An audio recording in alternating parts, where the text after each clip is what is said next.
Siyasi vaziyetler, dünya iqtisodi, fan texnika, biz Sultan ekranida. Hürmetli radio anlayışlar, Yeni Sağlık Nazirining ayni chog'da inkos qilishicha, Yeni Sağlık seti listida o'tirishliq 19 yoshli bir yigit 2000 yil tug'ilganlik uchun Xitoyning xatarli avlod kategoriyasiga kirgizilib, lagerga akitilish uchun soqchixonaga chaqirtirilgan. Yigit soqchixonaning bu uqtirishini topshirib olgandan keyin soqchixonaga berishning o'rniga o'zini o'ldirib olgan. Biz shu chog'da voqea haqida ahvol surishtirganimizda aloqador xodimlar Yeni Sağlık bunday bir voqeaning yuz berganligini inkor qilgan. Şu 19 yoshli bir bolaning o'zini o'ldirib olganligi haqida ushur keldi. Bizga Yeni Sağlıkning setilisidan keyin shu mushni bir aniqlab boqqani telefon qildik. Yo'q, unday ish bo'lmadi. Qat'iy unday ish yo'q. Siz mana Yeni Sağlık partikumda ishlaysiz, ammo bu ishdan xabaringiz yo'q. Shunaqmi? Yo'q, biz tashviqotni yaxshi qilyapmiz. 2000 yil tug'ilganlik uchun bu xatarlik avlod deb qarilib, tarbiyalashga opirilgan. Shu sababdan chaqirilgan soqchilar. Xabaringiz yo'q, bilmaysiz, shunaqmi? Shu siz TV bangoshi yoki Shinshu bangoshidan so'rang. Bu yil 9-yilga kelganda Kanadalik YouTubechi Guli Maqsud o'zining maxsus bir programmasida Yeni Sağlık setilisidagi 19 yoshli İbrahim Qasimning bu yil 5-oyda o'zini o'ldirib olganligi haqida uchraganligini xabar qildi. Assalomu alaykum. Guli Maqsud kanaliga xush keldinglar. Bu qitimki Nahmaydondagi asosliq temasi bir yosh Uyg'ur yigitninki vaqtsiz aramizdan ketgan bir Uyg'ur yigitninki hayotini qoldirib ketgan so'zlarini sizlardan tanlamoqchi. Biz shundan keyin Yeni Sağlık o'zini o'ldirib olgan yosh haqida qaytadan aniqlashib bordik. Shu bolaning ismi nimati? To'liq ismi. Shu o'zini o'ldirib olgan 19 yoshli. Ismini aytganman. Bu sizga bu yig'ini uqtirilmadimi shu vaqa? Bu ishning bosh oxiri. Uni bosh oxirini uqtirmadi vaqa, jinoyat tashkilotlamadi vaqa. Va o'zining oxiri chiqmadi. Demak sizga bundaq mush vaqa haqida hech qanday ma'lumot bildirilmadi sizga. Guli Maqsudning bayon qilishicha, Xitoyning Fujian o'lkasida ushaq tijorat bilan shug'ullanayotgan İbrahim Qasim internetda tomdan atlash orqali Guli Maqsud bilan aloqalashgan. 2019 yılı 12 ay mezgilida Xitoyninki Fujian o'lkasida yashayotgan İbrahim Qasim ismli bir inimiz mening bilan mushu YouTube kanaliga inkos yozish orqali men bilan aloqalashdi. O'ziniki bexatar tomdan atlab to'g'ri chiqayotganligini, dandiki shu bir qism hozir bo'layotgan ishlar to'g'risida men uchur bermoqchi ekanligini aytib, men bilan aloqalashdi. Bu Guli Maqsudga o'zi Xitoy o'lkalarida duch kelgan milliy kamsitishlar va Uyg'ur vaziyati haqida ma'lumot bergan. İbrahimjon 12-oyda aloqa qilib o'zining ishkiri o'lkalarda yuz bergan beshiga kelgan shunday tangsizliklarni ularni so'zlab berdi. Bu jarayonda kompyuter ma'lumotidan foydalanib, Guli Maqsud bilan aloqasining izini o'chirib qo'ygan. U 2019 yil 12-oyga kelganda o'zining Yeni Sağlık soqchilar tomonidan chaqirtirilganligi, ko'p ehtimolda lagerga solinganligini bildirib, Guli Maqsud o'zining izdirkini qilib turishni talab qilgan.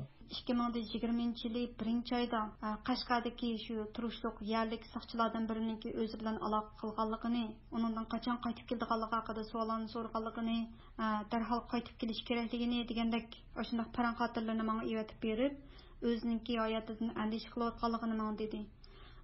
Men yurtga qaytib kelsam, tarbiyalash markaziga elib ketilish ehtimolligi intayin yuqori.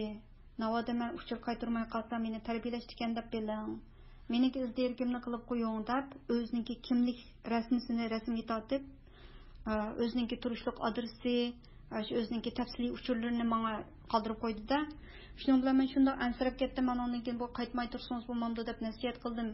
O turishliq ijozatnomangizni yarim yil bilan bir uzartib, boshqa ishlar bilan shug'ullantirib, vaqtincha qaytmay turing deb nasihat qildim. Nasihat qilsam, ota-onam bu yerda ularni ko'rib yilib oldi. Bu yerdagi ahvol siz o'ylaganga o'xshamaydi. Ularni endi biz shuni qilishimiz kerak deb Qashqarga yo'l olib ketib. Guli Maqsud uningga undidardagi bosh suratini almashtirib turish orqali o'zining bexatarligidan ishorat berib turishni topilgan. Ketishdan ilgari biz aniq deyishib oldikda, ma'qul men sizniki bexatarligingiz uchun bo'ldi men gap qilmay, ammo siz cho'qim shu undidardagi rasmlaringizni almashtirib turing, pat-pat chambarak yo'llab turing, shu chog'da men sizniki bir salomat ekanligingizni bilay deb boshaq deyishib oldik. İşler dastlabki 6 oyda deyishganda davom qilgan. Omo Meniki deganim bo'yicha yurtiga qaytdi. Men bu to'xtamay tekshirib turdim, bor yo'q ekanligini. Faqat 5-oyning o'ttirlariga kelganda İbrahim Qasımning intizoridagi bosh suratda o'zgarish bo'lmagan. Buningdan andishaga tushgan Guli Maqsud bir qator aniqlashlarni ilib olgan bo'lsa-mu, İbrahim Qasım haqida hech qanday uchur ololmagan. 5-oyninki oxiriga kelgan chog'da tuyuqsiz yo'qolib ketdi bu balaning. Yo bir undidordagi rasmini yo'tkay demaydi, yo bir chambarakka bir narsa chiqaray demaydi. Shuni bilan ansirashga boshladim-da men. Oxiri İbrahim Qasım qoldirib qo'ygan bir telefon orqali uning o'zini o'ldirib olganligi haqida uchragan. Menga qoldirgan uchurlari bo'yicha surishtirib qildim onaningkin. Surishtirsam bu bola 5-oyninki 27-kuni hayotidan ayrildi degan xabarni oldim.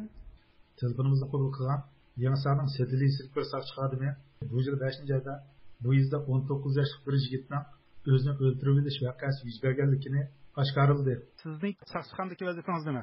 Soqchixonadagi vazifam soqchi, anonkin 5-kentning soqchiligi emasman. Ma İbrahim Qasımniki o'limi sababi nima bo'ldi? Vaqani anlagandim, lekin men bormagan yo'q, mahkamaga qoldi. Qaysi kentda undasa? Bu İbrahim Qasımning o'tirish o'rni. Birinchi kent. Bu İbrahim Qasımning shu tarbiyalashga qurilish uchun bu soqchixona chaqirtilganlik to'g'ri gapmi? Ashta anlaganim, yerdan keldi dedi. Shu tarbiyalash uchun 2000-yillar tug'ilganlik uchun chaqirtildi degan gap to'g'ri gapmi? Nima inoqmaydi ekanman. Boshqasini chaqiring, soqchixona yeringizdagi boshqa xizmatdoshlaringizni. Bo'ldi.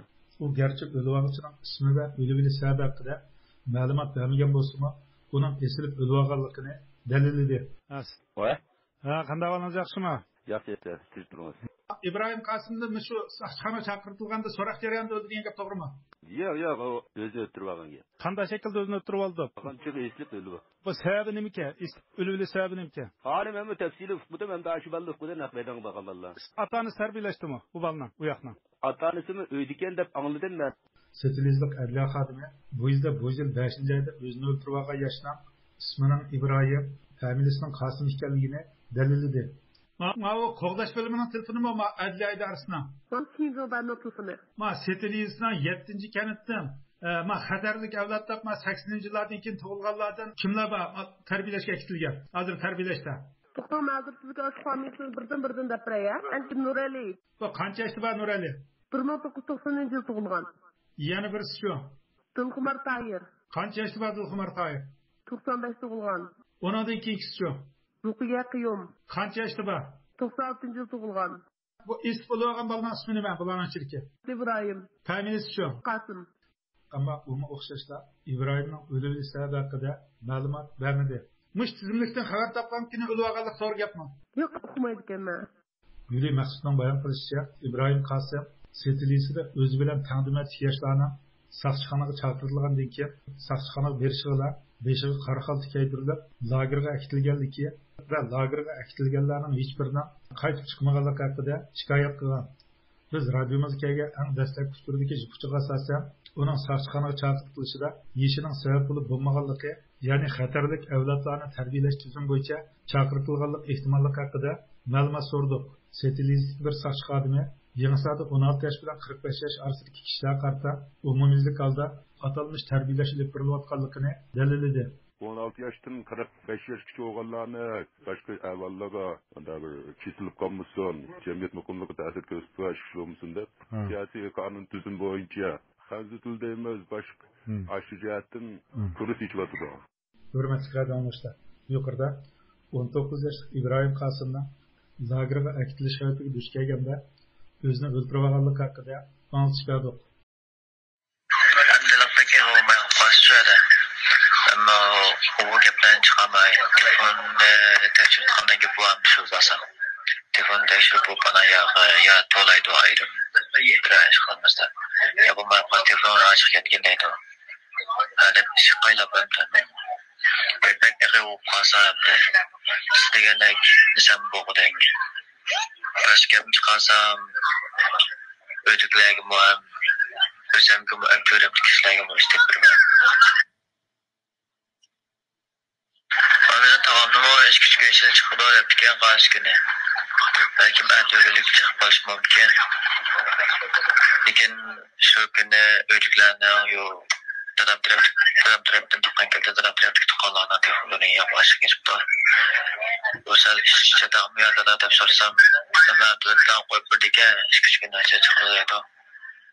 Şonlaşqanda telefonlarni ochiq yerda shu tiqadan kelib ekan deb bo'pti misal. Keyin saçma telefon qil deb kelmişler deb qo'ymay kelib hepsinden de ma'qul dedim. Eğer şu haberi siz yoluma bermeyen bo'lsansa da 7. ayda 7. aydan 20 saygar ketgan 2014 5 yil kesgan. 10. ayda inson olsa 10. aydan men chiqib o'chada qo'yib berdi. Lekin ma'do qo'yib berdi. Siz bu narsa chiqardingiz, ana ya bitib 5 kun o'tmaylar. Aslında çocukların telefonu açık edip yol son koyup gerçekten Ayşe bana Ayşe'm koyacağız mı? Amanım nasıl mı? Amanım yol çıkıldı. Koşup gene de pırağışıp bu geblerini koşup bulduk.